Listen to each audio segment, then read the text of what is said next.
So my grandma suffered a stroke. So when she suffered a stroke, so we had to come back and nurse her.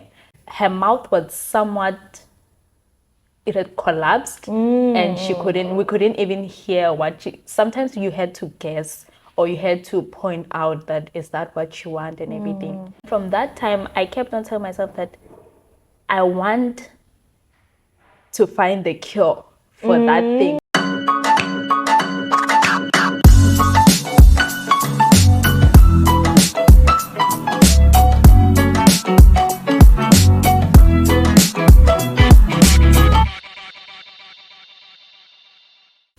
With some people, the interest to pursue any health sciences career arises from their love for biology in high school, but with some people, it has a personal story attached to it.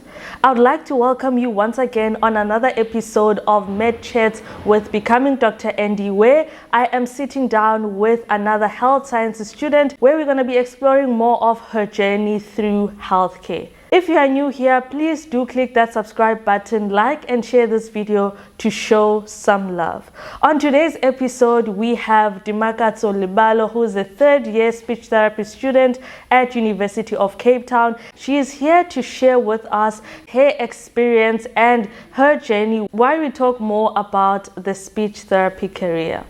Hey, how are you doing? I'm gorgeous. How are you? Wow, you do look gorgeous. I'm so glad that we're actually matching. I've never had a guest where we were matching colors. And I think today it's just giving Barbie. You know, it's giving Barbie energy. Thank you so much for being my guest today. I am very much looking forward to have this conversation with you. And I know a lot of people as well are so interested to know more about speech therapy, because I do not think it is such a very common career or specialty. But first of all, before we dive right in, I have an icebreaker. There's someone who asked me to have an icebreaker on my podcast. So I actually have an icebreaker. So pick a number from 1 to 20. 15. 15. Okay. So I have a question for you. The question is, what are you most grateful for? I'm most grateful for life and for all the things that I have that I didn't think I would be having thus far. That's what I'm most grateful for. I'm most grateful for, when I say life, I mean my family, my friends, my schoolwork included, everything that I didn't think I would be having so far. Yeah, wow. That is so profound. Whew, you really picked a really tough one, hey? So tell us a bit more about Dimakatso. Who is she? Where is she from? And what is she at UCT about? So Dimakatso, also known as Tracy, is a third-year speech therapy student at UCT. So I'm from Limpopo in a town called Giani. I'm Tsonga, and I won't tell you my age, so that's fine. So I'm basically, my whole life revolves around academics. So that's what I'm focused on right now. When I describe me, I describe academics. Okay. Yeah. No, that's good. So which high school did you go to? So I went to Risinga High School in Giani. I need to see you guys who went to the same high school showing some love in the comments, because you are well represented here, okay?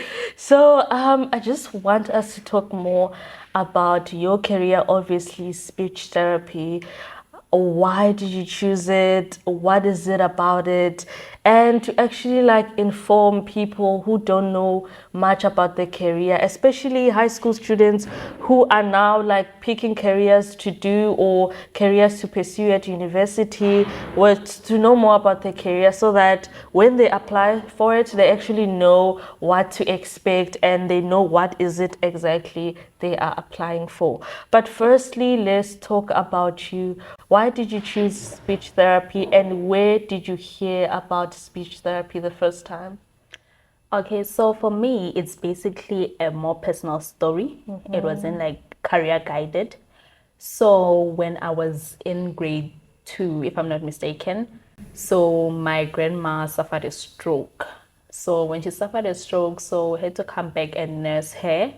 So while she was at home, there were only nurses who would come by because she was discharged from the hospital. So there were only nurses who would come by and no one else. So my grandma, we had some difficulties with hearing what she wants to say. So her speech was kind of slurred. So I can't remember the type of stroke exactly, but her mouth was somewhat, it had collapsed and we couldn't even hear what sometimes you had to guess or you had to point out that is that what you want and everything. So in my mind, I'm like, why can't doctors cure this thing or cure this thing or something? Yeah. But then I just kept on having that gap that why isn't that this? Because there are always nurses. So, nje. Then, unfortunately, then she passed away. Then from that time, I kept on telling myself that I want to find the cure for that thing. Why wasn't it possible for her to speak properly? Because she could understand us, but we couldn't hear her. Yeah. And when we asked her questions, she would respond. And you could tell that she's responding. She can hear us and she understands us, but we can't understand her. Okay. So that was the gap. Then from primary till high school till grade 11, when we had to like choose what we're pursuing. Then from grade all along, I thought that only it was a medical thing. I thought only doctors could cure that thing. So all along it was the thing of I want to become a doctor, blah blah blah, and people were like, you want to become a doctor? Is it because you're smart? But deep down, I knew it's because of that gap that my grandmother I left. see. Yeah. Then in grade 11, I got interested in aviation. I started loving aviation, but then when I applied, I couldn't get bursaries. But then deep down, I knew that if I'm going to varsity, the only thing that I'm going to do is medicine to cure that I speech see. problem. Yeah. So in grade 12, I then decided the day before applying, I decided to just go to Google and check what cures speech problems. Then I came across speech therapy, a course at UCT. I only applied at UCT. Oh, really? That's the risk that I took. I was like, because I wanted to do aviation scope, and I was like, if I'm going to university, I'm going to do that thing that I've always wanted to do, and it has to be UCT and nothing else. Okay. So I then discovered speech therapy in grade 12. Then I applied for speech therapy at UCT. Oh, And I wow. was so fortunate.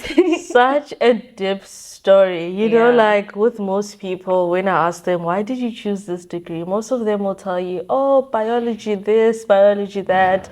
But it's so nice to hear someone with a personal story attached to it. And I know that your grandmother will be so proud of you For right sure she now. is. And I hope you are finding that cure, hey? Okay, we'll talk more about that later. So right now you are doing your third year. How long does it take to complete the full degree? So it's 4 years. You graduate with your honors. Then 1 year community service after. Then you are registered with HPCSA. Oh, okay. So how has the journey been for you so far? In first year, I didn't know what I was doing. I kept on having doubts. I was like, is this really that career that I chose, that I wanted? So in first year, you get a lot of confusion, given that you get to learn your psychology. I was like, what psychology has to do with this? I had to learn physics. I'm like, what No, I physics? get you. Why? Again, up to physics. I get you, You yo. because I ran away from physics in high school. Exactly. So first year was a confusing year, but I managed to pass. Then second year, when we started art clinics, that's when I saw it opened, everything opened up. That's when I started seeing the light that, oh, this is what's happening. But we started off with children, but it was speech related. So I could tell that, oh, means that we'll be going to adults. So now my third year adults, it's kind of difficult, but I'm managing. Okay, so second year, your whole second year was only peds. So second year, it's the course of the modules. It's child speech, child language. Okay. Then your Africans, Isikosa, psychology, and pediatrics rehabilitation. So it's basically peds theory. All right. And peds clinics. Okay. You get to do, you go to creche and primary schools. Yeah. So, and then in third year, it's adults. Yes, so third year, it's adults and oral rehab. Okay, and what happens in fourth year? So fourth year, you're basically exposed to everything at once. You're no longer doing the theory. You're basically going to clinics every day. And just seeing patients. Then the Friday or Monday is either for research, but the other days it's just clinics, patients, different patients. Since you were exposed to peds, second year, third year adults, and oral rehab, in fourth year you're going to be exposed to all of them at once. Oh, okay, I see. So I just want to know, which other universities do you offer speech therapy? Okay, so far I know UCT, it's under health. UP, it's under health faculty. Vets, it's under humanities. UKZN, it's under health. Stellenbosch, it's under health.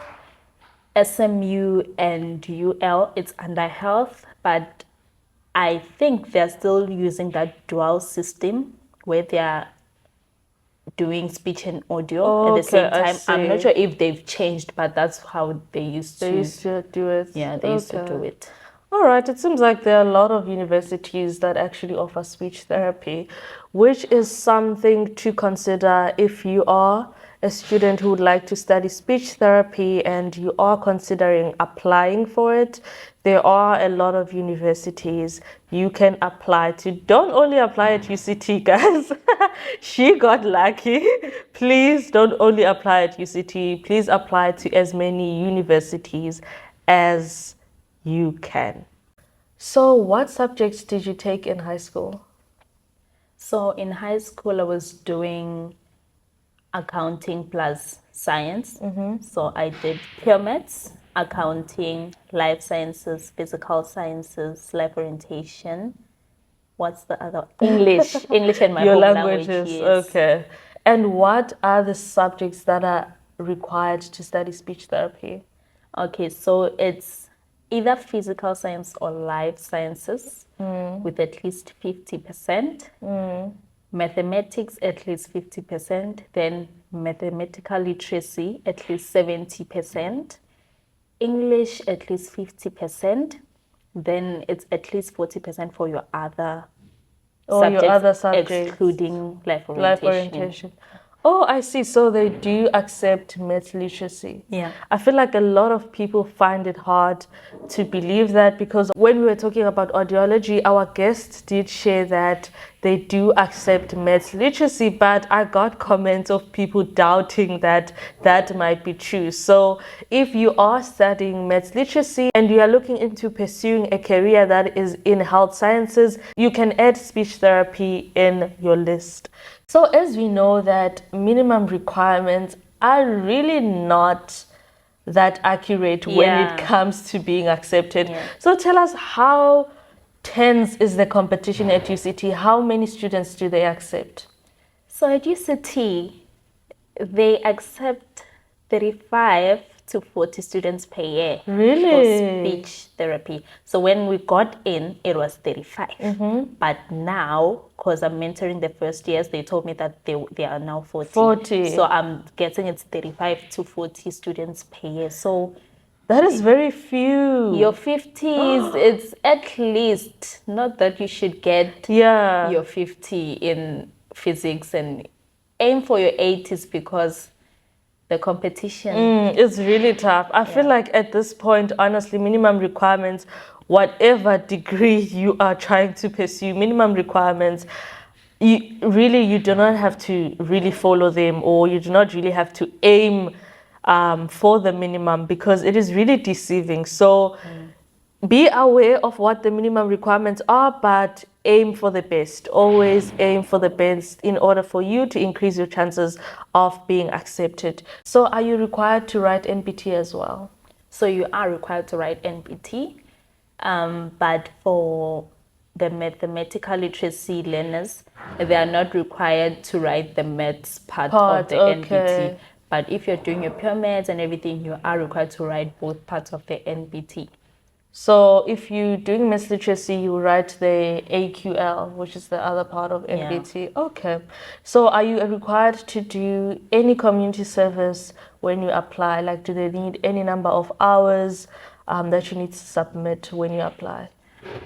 Not necessarily. So your community service might come in as an advantage, given that speech therapy aims to improve and is for community development. Yeah. So it comes as an advantage, but it's not a requirement because I didn't have any community because I'm the COVID class. So I didn't have any community service hours. I feel like they're also a bit lenient when it comes to you guys. They were. They really were. They're like, they didn't get much teaching, so we'll just take them in. But I'm kidding. For sure, the competition was also tough then because there are people who still got brilliant marks in that year. So I am interested to know your marks. How are your marks looking in metric? Because I mean, we want to know if we are looking at 90s here, we are looking at 80s Not here. Really. How is the competition tough? Because I mean, I just want to know how is it different from medicine, because nowadays to get into medical school is crazy. You can get an average of 90 and then you get rejected. So I want to know, is it a similar story for your degree as well, or you can get accepted with less marks than that? Okay, as I said, that it's either physics or life sciences, maths or mathematical literacy. I think that's what they check. And you did say that for the 2020 class, they were kind of lenient. So for my maths, as I'll try to remember. So it was, I'm going to exclude LO because obviously they won't include. So for mathematics, I got 89. Okay. I almost jumped out of my seat. It was 89. I'm always swapping. Yeah. So for life sciences, I got 84. For your English, I got 81. For your, what are the other subjects? Physical sciences. Physical sciences was so low. Physical sciences, I got 68. Then your... Yeah, I think that's fine. I think those are the core subjects that they need anyway. So it's, I don't know. I think it was because of COVID, guys. I think nowadays the competition is so high, given that most people are now looking into speech therapy, into audiology. Yes, it's becoming more popular. Yeah, that's true. Okay, so let's talk about the most important thing, which is funding. So which bursary are you with? So I'm with NSFAS and Dell Scholarship. And how did you apply to it? And do you remember like around what time? For both bursaries. So for NSFAS, I think I was in my matric year when I applied. And it was an easy process to go through. Then for Dell, I was in my first year. So financial aid at UCT sends out Dell applications online for people who are on financial aid. So I applied. I think I stopped throughout the process because it was so long. They need a lot of motivation. One of those. Yeah, it was so long. But then during VAC that year, someone called me from the scholarship and said, we noticed that you didn't finish your application. Please do finish it. It comes with a lot of benefits and everything. Then I gathered my strength. I gathered my strength and finished it, and I was kind of successful. I got it. Yeah. So well done. So I want to know, when it comes to NSFAS, I know there are different types of funding. You know, you get the full bursary and then you get the gap funding. So which one are you with? Is it the full one? So I'm with the full one. Okay, so it covers all your tuitions. You get a monthly allowance, laptop, textbook money. Okay, so with NSFAS, it's kind of different for me.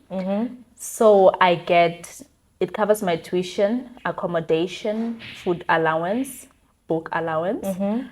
But I didn't take the laptop from NSFAS. I got it from Dell. Oh, that makes sense. In first year, I got it from Dell the following year. That I had my personal laptop, so there was no need for me to.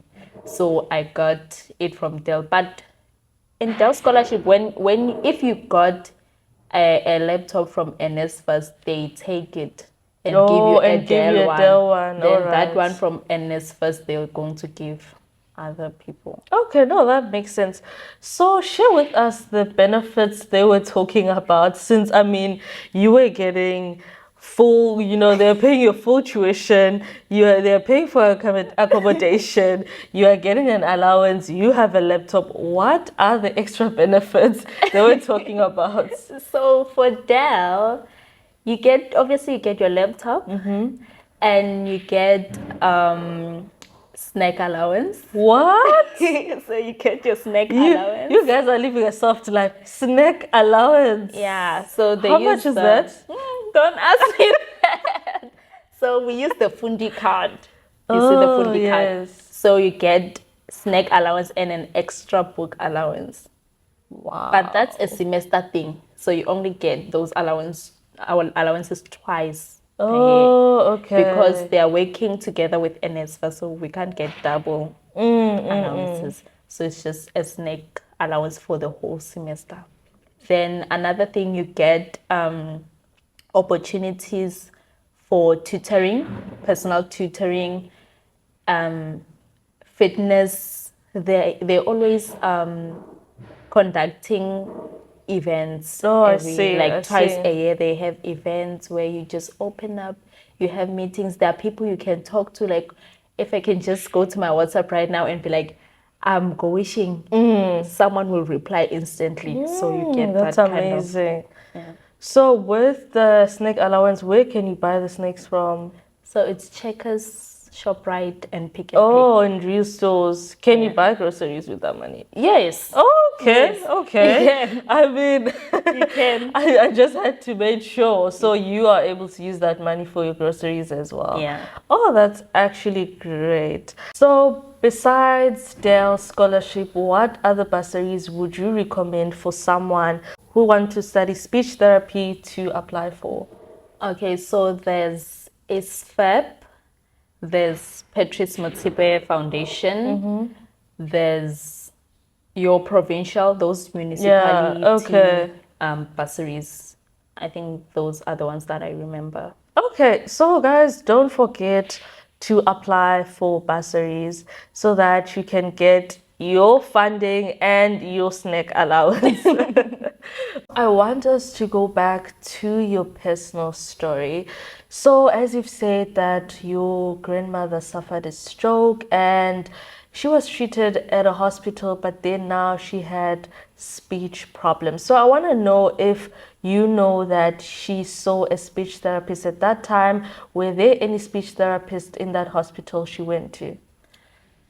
I don't think there were speech therapists there because as part of the speech therapy services, if someone is discharged and they still need management, your speech therapist will go to wherever, just like when the nurses were coming to check up on her. So the speech therapist should have came in at home to do management therapy, but no one came. So I don't think there were any speech, or she was assessed by a speech therapist. Okay, I see. Do you know any reason why there were no speech therapists at that hospital? Do you think it was because of a shortage, or it was just the kind of hospital it was? So it's just like any other hospitals. It's a public hospital where you should find a speech therapist. So I think it was because at that time, the speech therapy career was not yet out there. Maybe it had started, I'm not sure, but it was not yet out there. Okay. People were not aware of it. So what year are we talking about, just to remind everyone? 2011 or 2010. Okay. somewhere there. For sure it was there. Maybe it was not a common thing. Yeah. Yeah, but for sure it was there. Yeah. So for this shortage question, yes, I do think that we still have a shortage, especially in South Africa, given that you see your UCT takes 35 to 40 Oh yeah, people. that's another reason. Yeah, so and another reason might be because people change courses throughout the years, because you might find that we started off as 35, but we graduate as 20. You see, so people find themselves throughout. Maybe someone will be like, this is not the course that I want, the career that I wanted.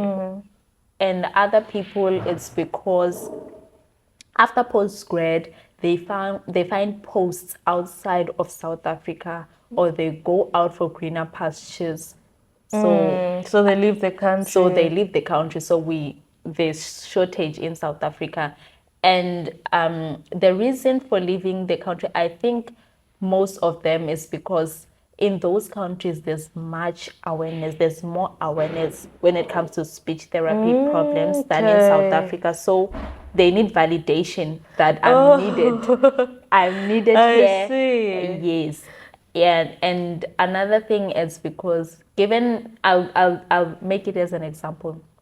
Back at home in Kiani, there's not much of awareness about speech. So a lot of people don't know much about it. They don't take speech problems as a disability compared to maybe having hemiplegia or something. They see a disability as being like your physiological thing.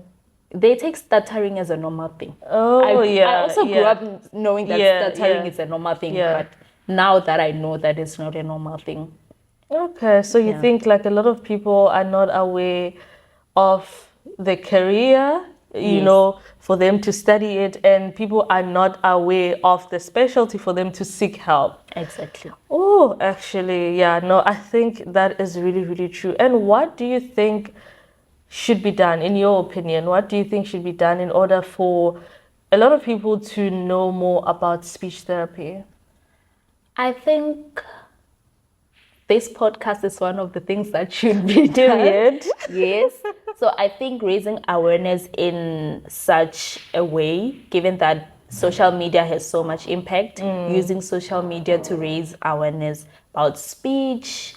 I'm not sure about campaigning. I'm not sure about campaigning, but maybe at the hospital, maybe putting something, maybe posters about the problems that require speech, because some people don't know that they need speech therapy. Oh, yeah. So they won't seek help if you don't know that you have a problem. Yeah, no, that really makes sense. So can you just highlight for us what kind of problems does a speech therapy address, so that people are quite aware of it?